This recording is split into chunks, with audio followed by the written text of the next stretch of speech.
Hi, everyone. Thank you for joining our webinar, How to Optimize Native Campaigns with Content and Imagery.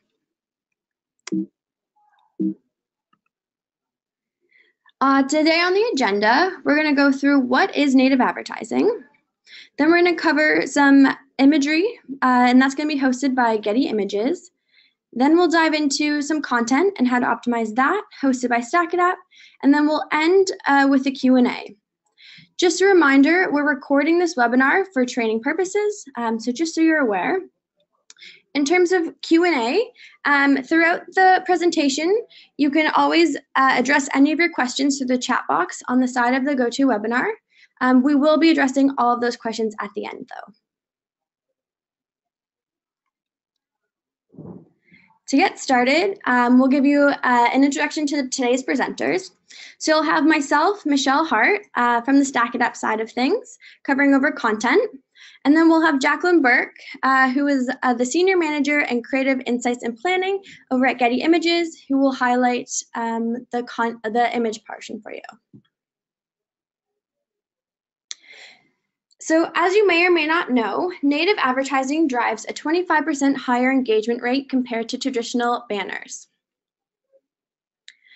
In a recent eMarketer study, they found that native ad spend will make up nearly 60% of display spending in 2018. So just as a reminder, native advertising is a form of advertising that integrates high-quality content into the organic experience of a given web page. I'm going to dive into a couple examples of what types of native advertising are and what they look like. So the first one we have is in-feed. So this is a type of placement that occurs within a stream of content. So as you can see on the image, everything is within the flow of the content. So when you're looking on a site, the ad is going to look exactly like the regular content on the page, but you'll see that it's highlighted by that sponsored by. The next is content recommendation. So these are usually found at the footer or the side of a landing page, and it's part of the recommended or read more sections on a page. As you can see on this image, it's on the side of the page under that read more section. You'll notice that there are still similar articles hosted by that website, but there is the ad within that flow. The final example we have is in-ad, which is a native ad that occurs within the display inventory of a given page. So this is basically repurposing a display size, but with a native advertising. So you'll have the image, headline, body copy, as well as the sponsored by within that display inventory. Some additional interesting facts about the StackAdapt platform. So from March 2017 to March 2018, we've seen an increase of 71% of native advertising spend, with the number of native advertising campaigns increased by 22%, with the brands in native advertising increasing it slightly slower at 13%. The importance of this is that while fewer brands are increasing or at a slower rate, the spend is increasing much quicker. Basically, more budget is going towards native these days in today's media mix. Now I'm going to pass it over to Jackie to highlight the importance of imagery from the Getty Images side. Thank you, Michelle. My name is Jacqueline Bourke. I am the Senior Manager of Creative Insights at Getty Images and iStock, and I would like to warmly welcome you to the next 20 minutes where we will share with you at Getty Images some very practical tips that will help you quickly choose images that will get results in your native advertising campaigns. So before we start, let's pull back a little bit and just ask ourselves why visuals in the first place. Now, I think everybody on the call will understand that we are living in an increasingly visual world, so much so that it could be argued that visuals are the language of the 21st century. And I think a lot of this has really been down to that simple democratization of technology by including a camera on a smartphone. Lots of stats you can see here on the screen, lots of data being done to really understand what drives marketing insights and the place that visuals play in creating that deeper brand engagement in your brand communication message. We can see here that there are over 40 times more shares when content has visuals. On Twitter, we can see there's 150% more retweets when we have tweets that have images, 2.3 times more engagement when Facebook posts have images, and over 2020, we're going to be having about 2.5 billion digital video viewers worldwide. Do remember, at the heart of all of these stats, that a very interesting study came out that showcased that over 90% of all information that's processed by your brain is entirely visual, which I think is quite staggering to really realize the enormity of that. And visuals are processed 60,000 times faster than text. So with all of our expertise on the Creative Insights team at Getty Images, we are very much tasked with understanding which key visual languages are relevant today or having that deeper connection with your audience out there.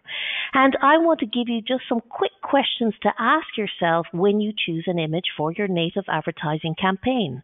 So, ask yourself, when you make that choice, even in that very time pressurized moment you might find yourself in with lots of deadlines to meet, the image that you've picked, does it evoke a genuine emotional response within you? Does it appeal to your senses? And we'll go into that in a little bit more detail. And does it show you something unexpected? Does it capture your imagination? Because we are dealing with increasingly savvy visual audience out there, simply down to the amount of stories that everybody is creating on a daily basis through that, again, camera on their smartphone. So without further ado, we will start off with our first tip for today, and it's time to get real with your image choices. Now, you might be asking yourself, what exactly is she talking about? But I think you probably have guessed. And as we mentioned before, your audience in enormous volumes have turned that camera on their smartphone, on themselves, on their family, on their friends, and they are sharing all of those stories with this type of visual language all around the world. What does it mean? Well, it makes it a very relatable, understandable visual language that will connect people to your message. This is a great example here. If you think of the length of your arm when you hold out a smartphone camera, again, we're seeing these much more emotional and spontaneity type of moments happening in front of the lens, where people are very conscious and very much acting out to that lens audience. We're also seeing here a great example here of when we shoot our everyday family. So this great dad here, and again, he's playing to that camera.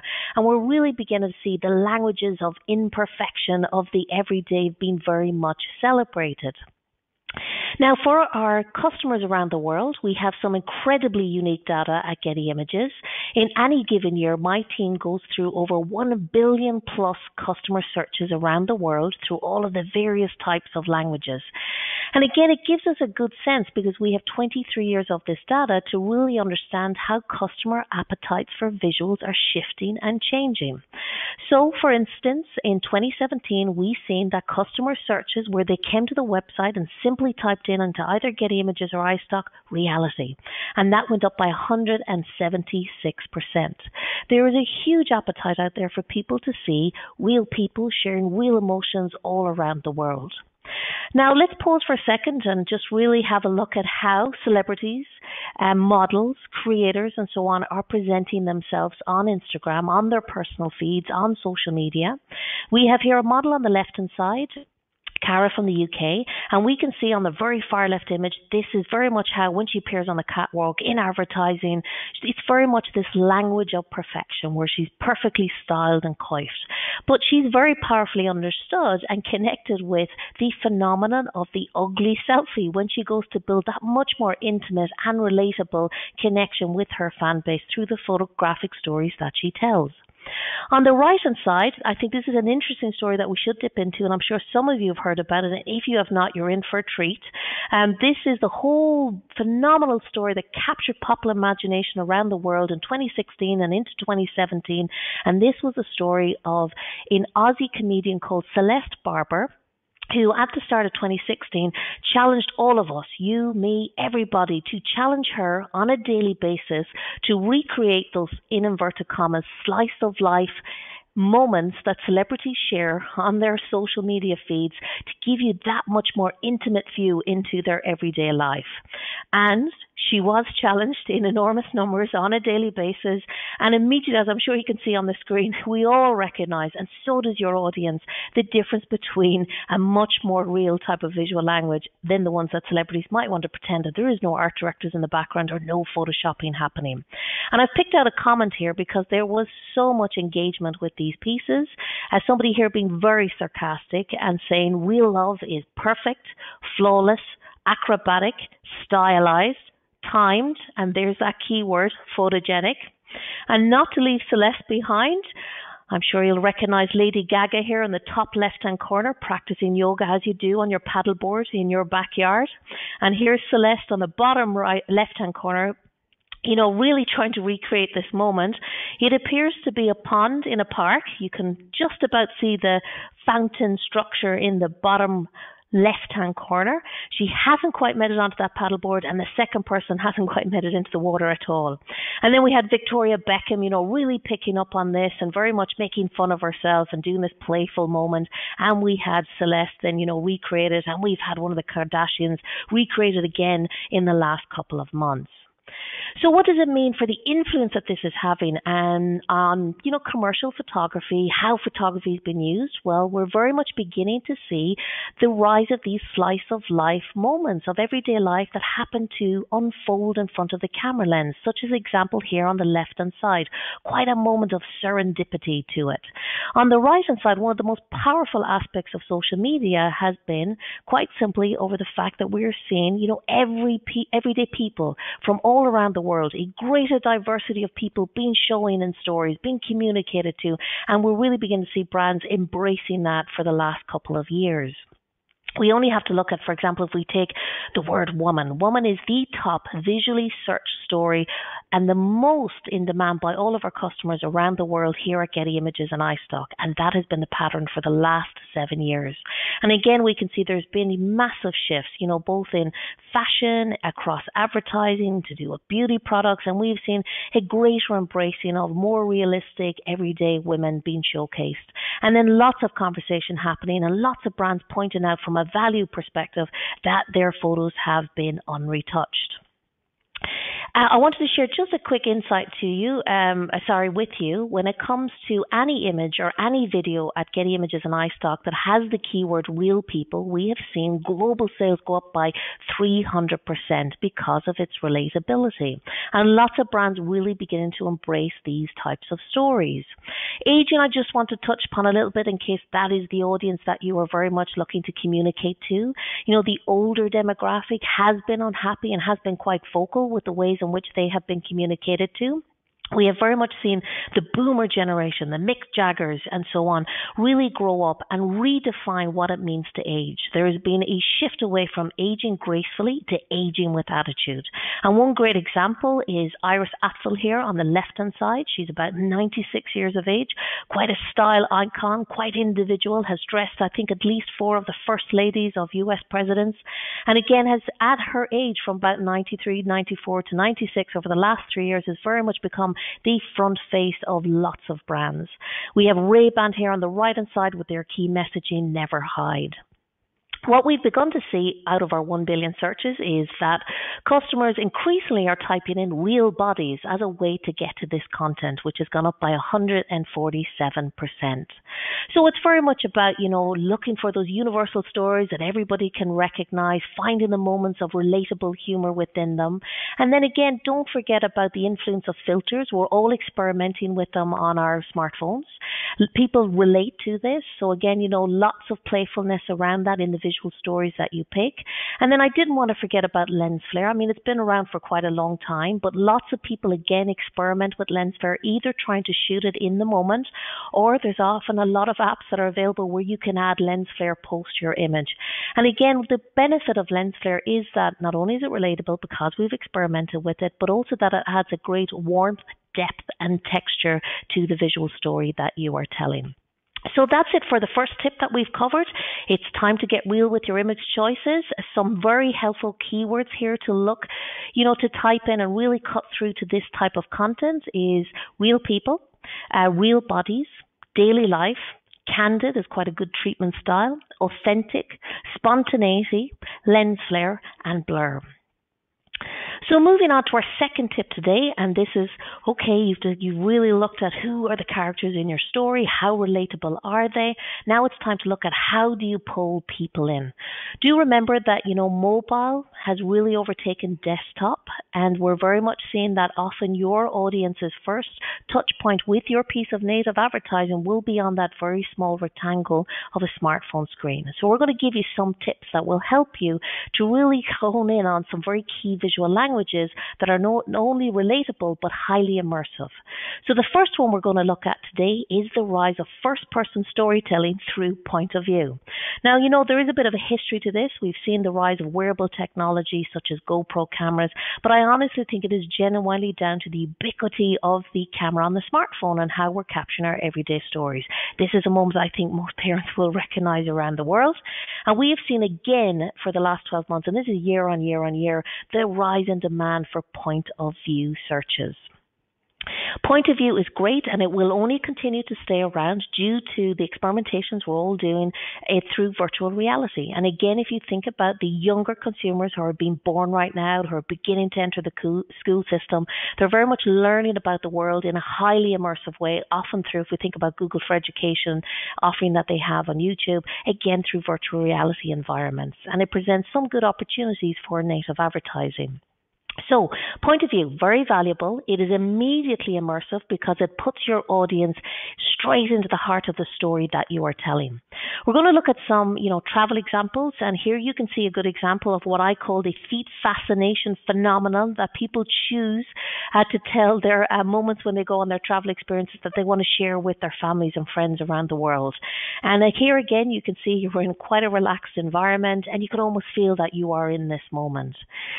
Also, it's quite good for people where, maybe due to a health condition, they'll never be able to have this experience here, and it allows them to be in that perspective immediately. Or maybe, as but me, I'd probably have a heart attack if I had to do this.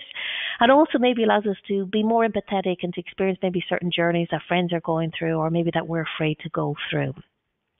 If you begin to really focus this and look around you, you'll begin to see how much this perspective is continuing to be implemented, whether it's in the travel sector, whether it's in the beauty sector, or again here, this example here for a TV show, Silicon Valley. So I picked out just to combine, point of view with the get real tip that we just looked at. This is a nice moment that most parents will recognize, when they're walking with a child down the road. And interestingly, to give you another insight from our 1 billion plus customer searches, we've seen a sharp increase of customers typing in daily life POV, which has gone up by 134%. So lots of fun to be had with POV. Please do explore this one. So the second tip that I want to share with you when it comes to how do you pull people into your visual story, especially on mobile, is to look at the whole era of super sensory visual storytelling. We have done an enormous amount of research into this at Getty Images and iStock over the last several years. And what we've seen is the rise of impact with super sensory imagery. And what this quite simply means is that it should appeal not only to the visual sense, but to as many senses as possible that will pull people into that very small rectangular smartphone and lose them within the journey. So let's take, for example, something as elemental as water. This is a nice example here of two children plunging to the bottom of the pool. Or we can take an everyday moment of a bearded hipster here, visiting his local barber. To, this quite serene moment that feels quite relaxing, and we've got those little dynamic pops of color. And that's another quick tip around the super sensory. Not only does it relate to all five senses, but, very much looks at dynamic color that captures our attention. This is a nice moment of real people, sharing this moment with that tactile chalk of the holy festivals. To, again, think about food photography. Oh my God, there's so much food photography happening on social media. And again, you've got in this example here that emotional distance between the smartphone and when we shoot our friends and family or ourselves. Also important, our third tip around pulling people in is very much getting up close and personal. In this example here, you can see the dirty fingernails, and it's those everyday kind of relatable moments of this young child licking this ice cream, which is quite messy and sensory. To a few years down the line, he might need to go get braces and get his teeth checked out. But again, because we can't fully see the eyes, and I'm going to talk about this a little bit more, the more you don't show the faces of the characters of the stories that you're telling, it allows your audience to imagine themselves in those moments. And I like this example here because when you begin to focus on details, in this moment here, it's that very subtle shift of that child's foot that gives it that warm sense of personality and attitude that warms us to the story. And also to really surprise people. Again, remember, we're dealing with increasingly savvy visual audience who like to see the unexpected. So very much, whatever type of story you're telling, it's about a different perspective. It's about showcasing different voices. And again, it's about inclusion. So a couple of very practical keyword searches of how to pull people in. Please do search point of view. Really explore that very raw, immersive first-person perspective. Look at sensory. Embrace supersensory images to really connect people through that small rectangular smartphone screen. Immersion is a good search. Close-up and color. So on to our third tip. And this whole area is about how to convey ideas. Now, honestly, I could talk about this for a week, a month, a year, and so on. But we've decided here today to pull out one perspective that is having quite a moment on social media, and this is the overhead perspective. We have seen that customer searches for overhead has gone up by over 111%. And again, there is the whole phenomenon of knolling, K-N-O-L-L-I-N-G, if you haven't heard the technical term around it. But this is where quite simply we begin to turn our smartphones directly above our food. And we have the whole phenomenon of symmetry breakfasts. If you haven't seen that on social media, it's worth checking out. We've had the super organized people who do their meal plans for the entire week on a Friday night or a Saturday morning, and they line up every single meal for the day that they have cooked, and they make this quite symmetry type of picture. And we've also had people going on a travel trip, and they like to lay out every single thing that's going to go into their suitcase, and it becomes quite graphical, quite organized, quite laid out, but again offers a really nice perspective, as in this example here. And we'll look again at travel, to show something in a new light, in a new way, and also at the same time offers you a lot of functional copy space to add your messaging. Drone technology has really opened up our fascination with aerials. And again, this is just a nice quick example with that playful take of the shadow on this naturally occurring scene that we all recognize by the beach, to, really going a little extra distance. And I don't think many of us will actually manage to climb up to the top of this boat here. But again, a nice moment where we can see all the friends relaxing and this nice story of togetherness, and something I don't think we'd ever imagine ourselves to be able to see by ourselves. Bringing it back to, everyday moments that people recognize. I think this is a nice, immediate, immersive moment between a father and a child. So again, with overhead perspective, it's not just simply about scale and aerials. Or this example here where you feel that you are immediately at the heart, of this party that's happening. And again, it's just that nice detail of that odd cut-off angles where that foot is beginning to leave the image on the left-hand side. So to show you kind of some examples over the last few years, where this has been used very effectively, for HSBC on the left-hand side, they're very much talking about the personal economy that is you, and they've taken this everyday recognizable moment that we can all relate to, which we've had at some point experienced in our lives, which is sitting around the table with our family, and they very much superimposed that pie chart, as you can see, overhead. On the right-hand side, we've Sainsbury's Bank, not showcasing people, but showcasing characters of the family through the little types of small stories around the different shoes, and again that naturally occurring copy space that they've used so effectively with the mat. And then finally, I wanted to point out that you can also do some very simple but conceptual stories with the overhead perspective. This is a good one here, which is very much looking at choice. So, we always offer choices as brands. And it's also looking at things like balance and individuality, because you've got all those nice different colors. To, for a financial messaging, for example, often, financial brands will like to communicate, that they will take risks with your investment and they will grow your money. But at the same time, they've got to balance it out by showing that they're quite strategic. So in this example here, we've got that powerful red, we've got that, Formula One type of car zooming towards the future. And then we've got that nice juxtaposition with that very balanced yellow grid. And if you really begin to focus on it, you can see the symmetry between three drivers on the top to the bottom, both left and right hand side, and those what appear to be naturally occurring wheels that are just set up quite nicely towards the top there.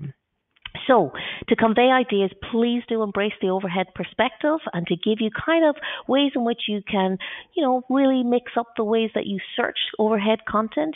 Think about overhead itself, overhead real people, if you really want to combine that first tip we shared, overhead copy space, if you want to look for that functionally occurring copy space to add your text, overhead symmetry, because again, remember, people are fascinated by this on social media. You can just see it by the sheer amount of stories they're choosing to tell, where they lay things out very exact.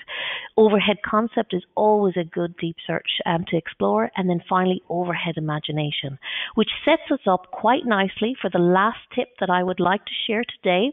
And this is capture imagination. So how do you capture imagination? So the first thing that we'll look at is this example here. We have seen very much a simplifying at times of color palettes. It can actually be very refreshing. It's almost like the rise of monochromatic color, which we did see go up last year by 810%. It's different. It's a palm tree. We're seeing a reflection in some water, and it allows us to kind of breathe a little bit to this image. This example here, if I'd asked you to imagine, bales of hay in, a field, I think you would all probably imagine golden bales of hay, against the blue sky with a little bit of green in the background. This is a wonderful example here where we have got the plunging of the horizon line all the way to the bottom of the image.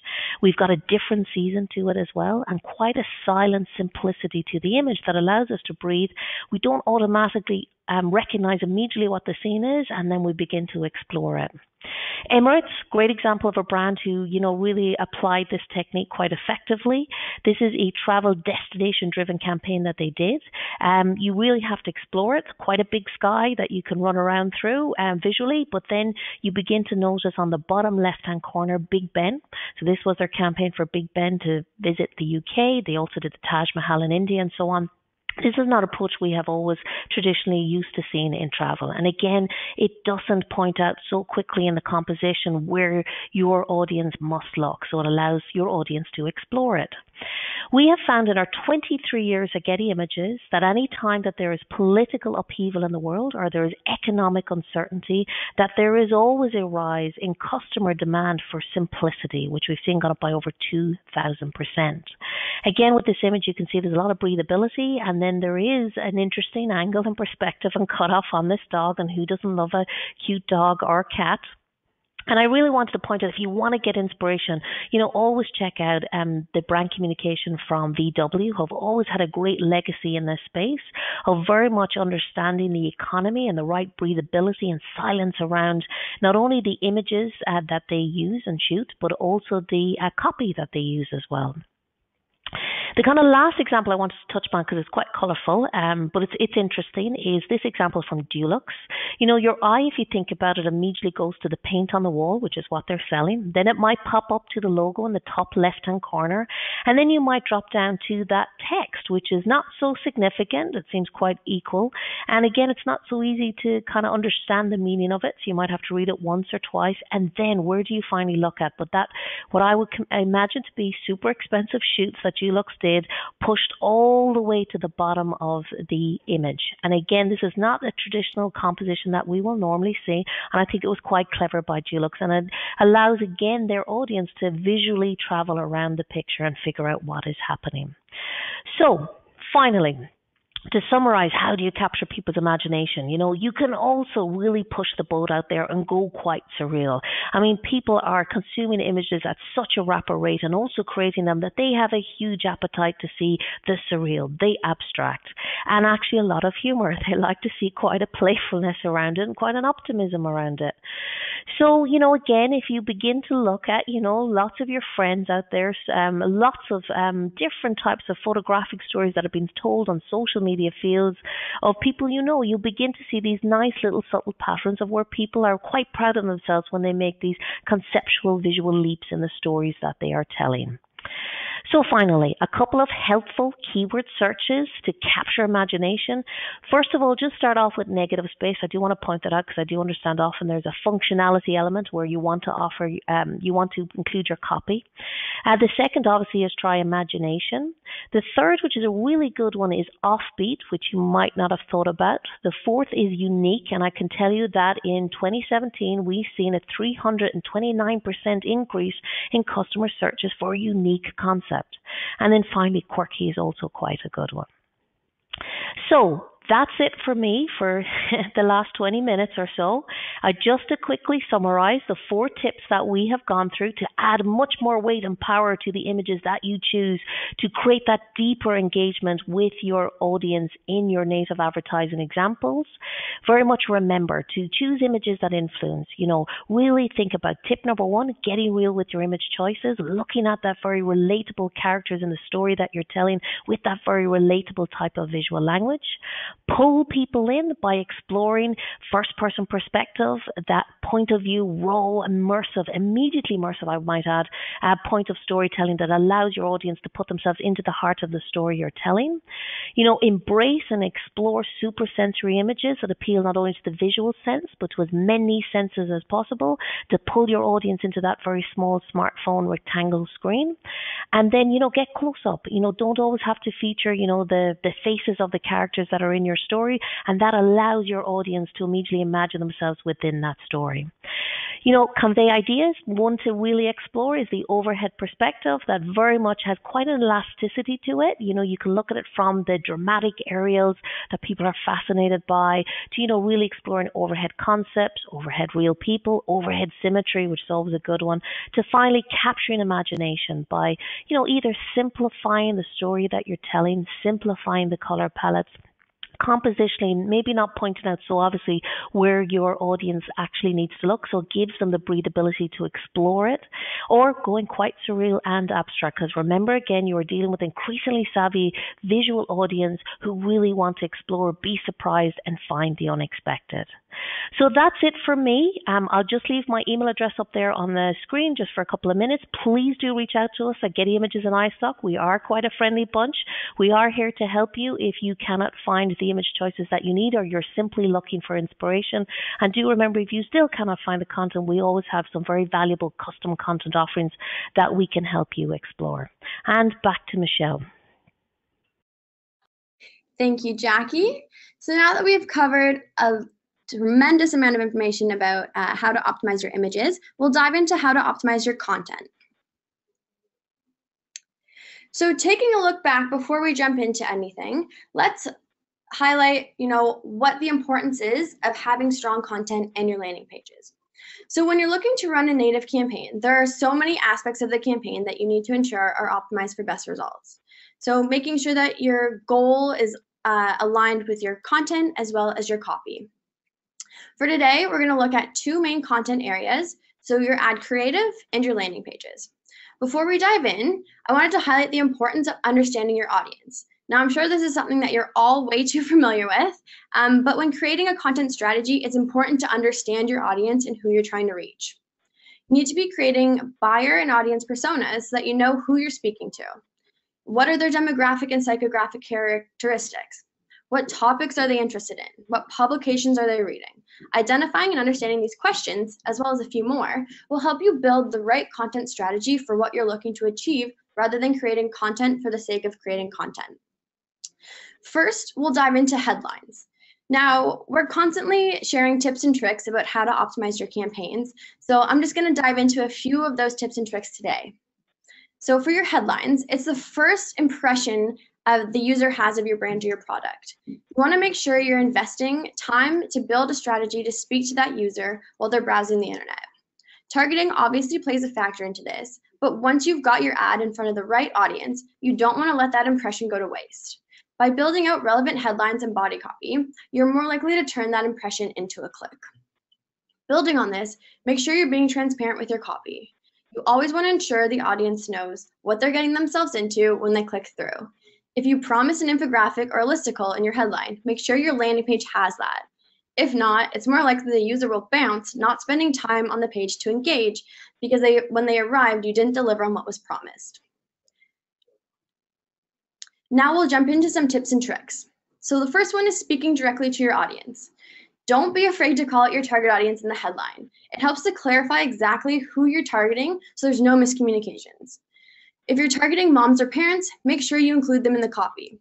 For example, a headline that reads, "The most advanced stroller you didn't know you needed," versus "Moms, here's the most advanced stroller you didn't know you needed," helps clarify who you're looking to reach. It also just calls out that moms should be looking at this content and that that's who you're trying to reach. Number 2, use lists or listicles. If you're driving users to listicle content, be sure to identify that in the headline. Some of the top performing creatives I've seen do this. Not only do they manage expectations, but they also allow for the information to be broken down into digestible tidbits. Personally, this is some of my favorite headlines that I'll click on when I'm looking at websites and reading content. So a great example is the image on screen. Top 10 last-minute travel deals. When looking at this ad, you know that there's going to be a list of top 10 deals that you can look at and try to find.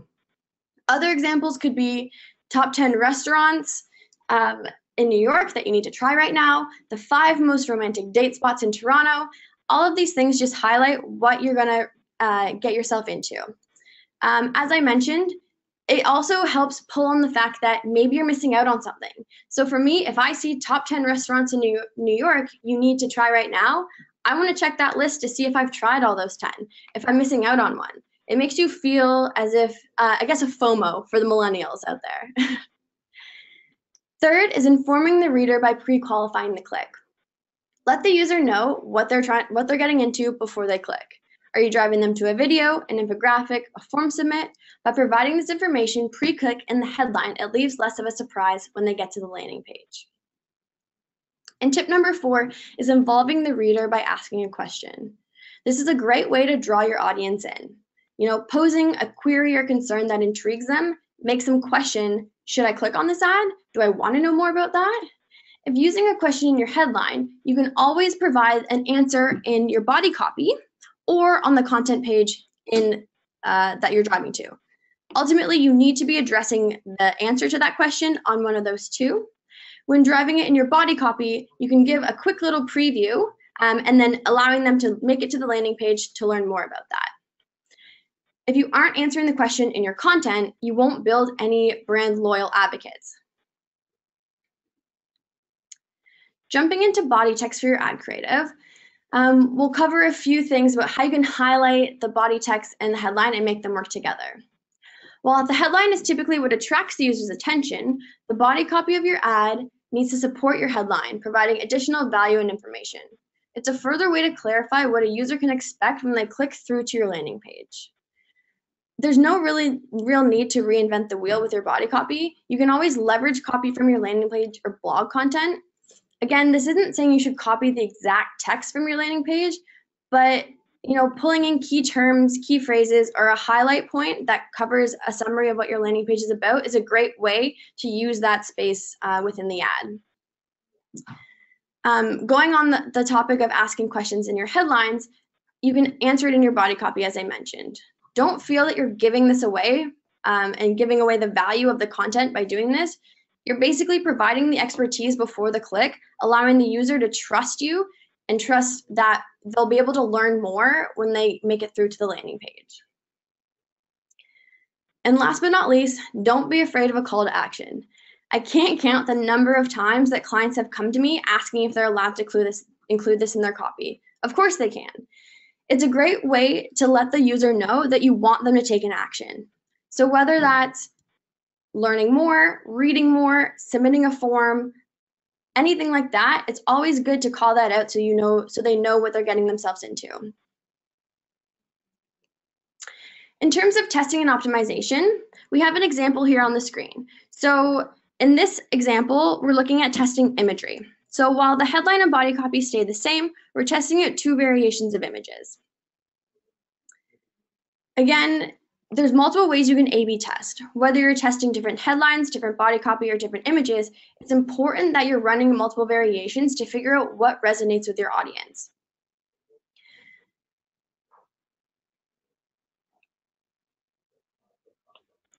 Jumping into landing pages, we'll cover some of the great content pieces that you can write and create for your landing pages to drive your ad to.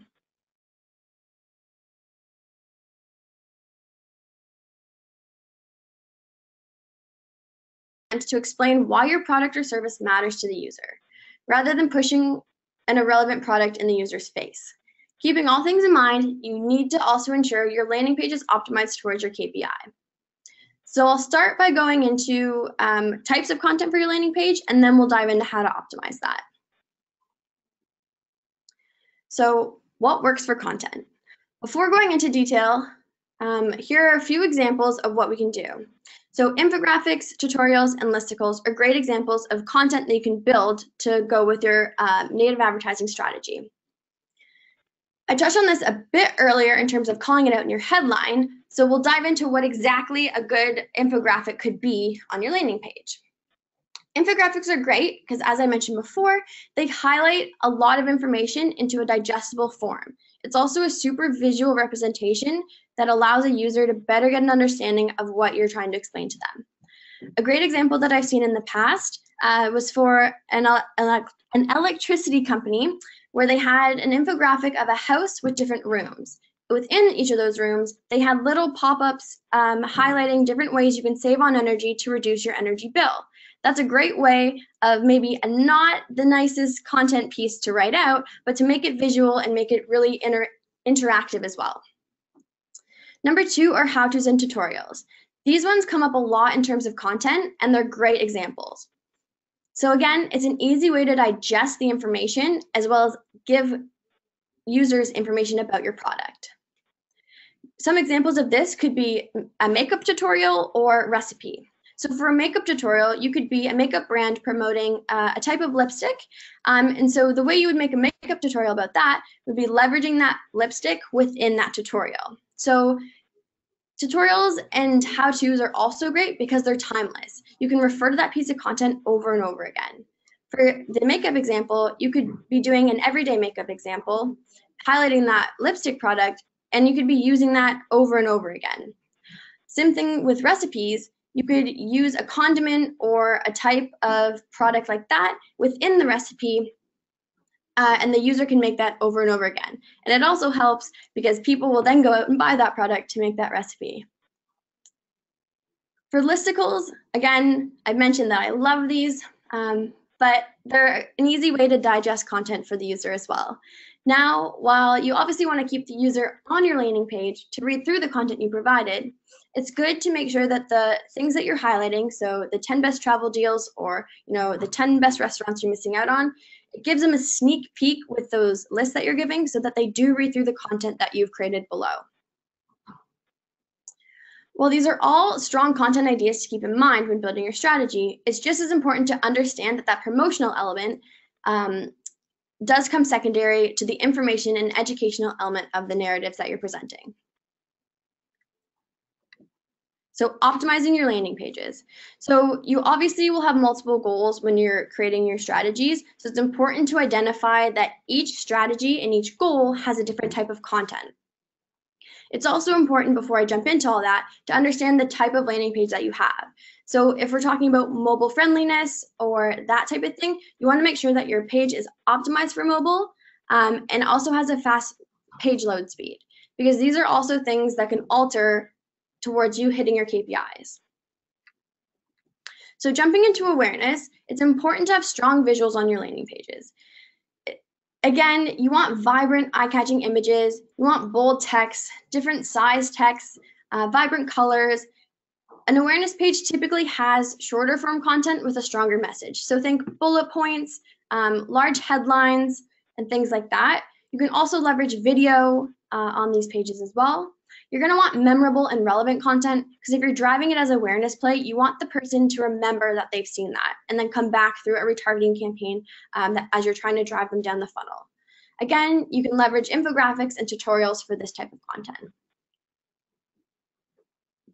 Moving on to engagement, it's important that you're creating compelling long-form content for this. Again, these are just best practices when building these content pages. You can leverage it for blog articles, reviews, tutorials, and listicles. Again, this type of thing is important because you want people to spend time on your page. So while with awareness, we were talking about strong visuals and shorter content, for engagement, you want them to spend that time. So longer form, explaining a product, giving that review of how things work, diving into further detail to provide that engagement and educational element. Now for conversions, when optimizing your landing page, it's so crucial that you have a strong and clear call to action. We always recommend to have the call to action at multiple points across the page, so always above the fold when the user first clicks, as well as throughout the page as they scroll. This helps to ensure that once they've gathered the information that they need throughout the page, they have a point to convert as they need. You also want to make sure that your information on your landing page is informative and valuable, providing that information and value for that client to convert for whatever you need. So whether it's to buy a product, to attend an event, or to fill out a form, you want to provide them with the information and valuable content as to why they should be doing that. A great thing to also include is social proof. So this can be in the form of testimonials, user-generated content through Twitter or Facebook, just proving the reason that why they should click and continue converting for you. Now in conclusion, now that we've gone through what types of content you should be creating and how to optimize your pages for that content, some of the main key takeaways for this section would be to speak to your audience. Again, knowing them in and out is going to be the best way to drive a strong content strategy, getting the user from the ad to the landing page and ultimately hitting the goal and doing the action that you want them to do. You also want to provide them with value and make sure that they're spending time with your content. So by doing this, creating engaging content relevant to them, that will help ensure that they're doing this. Now that you've heard a bit about images and content, we'll start looking at some questions that you may have had. So we'll give you a few minutes just to go over the chat box so that you can put down any questions you have that Jackie or myself can answer.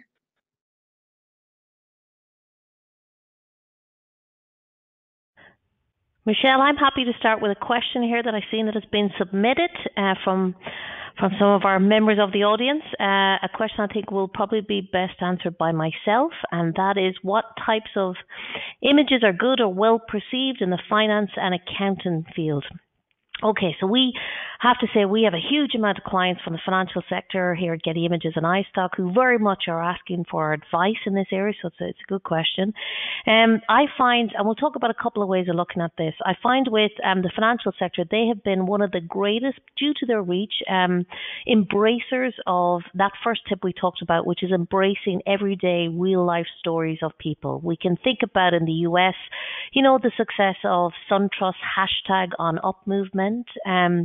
We can think about, for example, ways in which, on the other hand, financial clients often will send in brand guidelines that say we don't want to see any people in it at all.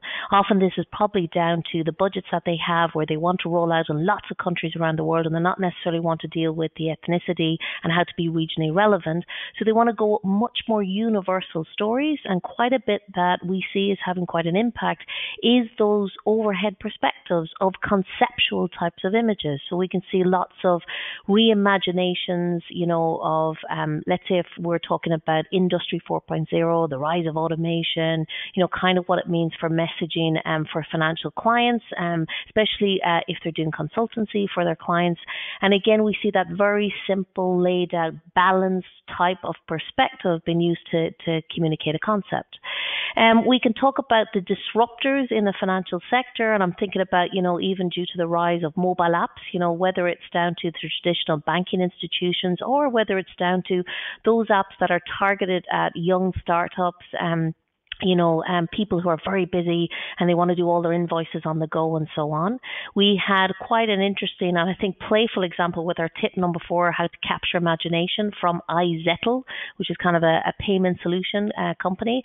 They did a really wonderful story where they featured a small business of a barber with a customer who came in, whose hair was growing up, you know, very vertically in an afro, and the ceiling, there was a play on perspective, and the ceiling was quite low, and it was all about how do you grow and burst through, you know, the where you find yourself in right now, and how do you find those opportunities for growth. And it was quite an imaginative take on that. When it comes to good examples, I think, of native advertising, I'm just trying to think here off the top of my head. We've had things like, when it comes to that more example of conceptual types of stories, we'd have examples like Marcus by Goldman Sachs. I'm not sure if people have checked that one out. Or we've had Well Simple, And very much looking at how do you communicate, the simplicity and utility around stats and figures and infographics and understanding.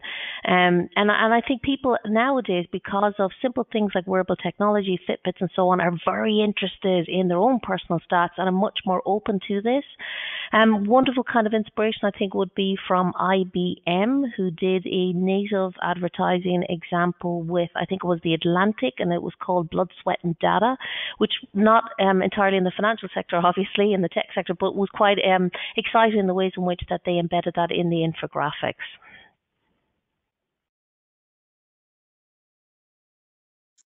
All right, so I had a question come in terms of content, so I'll just address that. So the question was, if we don't have the resources to build out new content for a campaign, what can we leverage instead?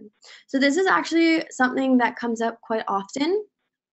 So usually there's no resource to either build out that new content, or there's no resource to build a new landing page to support that content.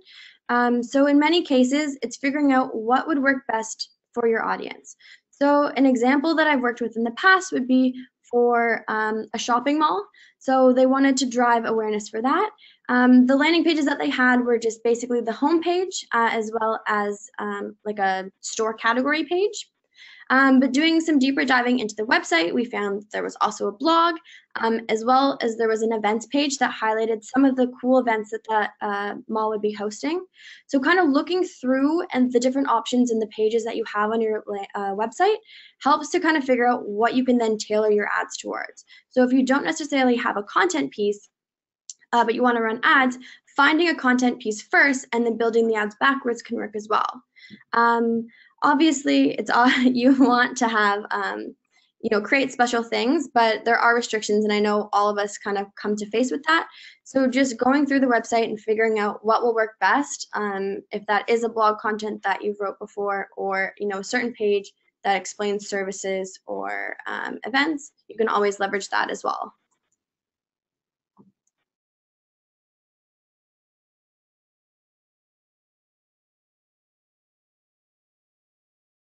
Right, and another question that came in was, what kind of content is good for airline video marketing?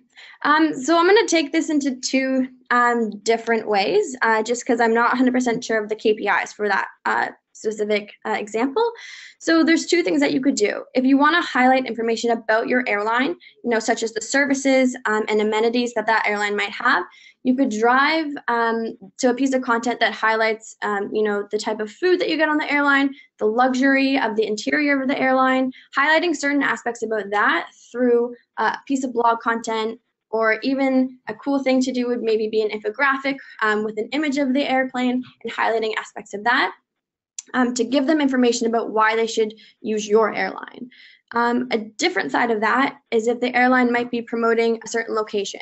So you can do a segment about the travel locations that you offer. So again, highlighting, 10 best spots to travel in the US, or 10 best spots to travel in Europe, highlighting that type of thing as a joint partnership with that airline. That could be a great content strategy as well. We found here at StackAdapt that travel works really well for engagement and content. So that is kind of a timeless piece that you can always leverage.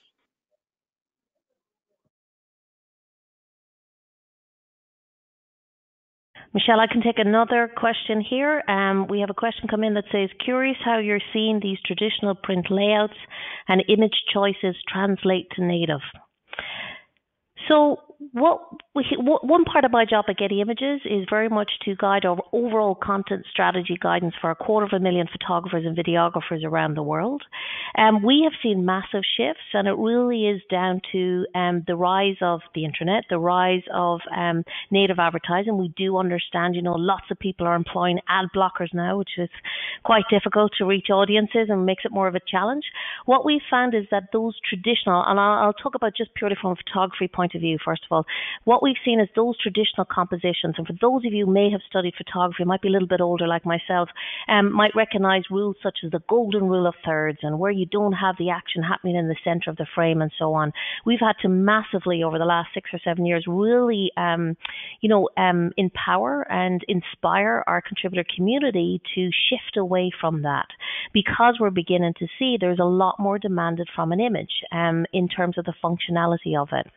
When it comes to how it's displayed on native, you'll often need that full bleed image, or you might need to chop it up in a couple of different ways. Sometimes, as you can see, with native content where it's a stream at the bottom, it's a little bit smaller. There's going to be a greater demand to be able to see that image and how it jumps out.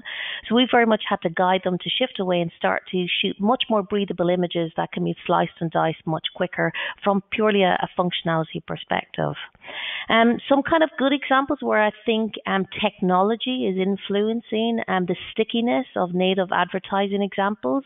I mean, I'm sure most of you on the call will have heard about, and it is a little expensive, I will admit that straight away, but it has been the success of the Snapchat customizable filters, such as the Taco Bell example, where they did it for Cinco de Mayo for 2016. There was such an engagement with that piece. There was over 224 million users on that day of launch, and again just shows how people visually want to engage with the filter and apply it to their own stories.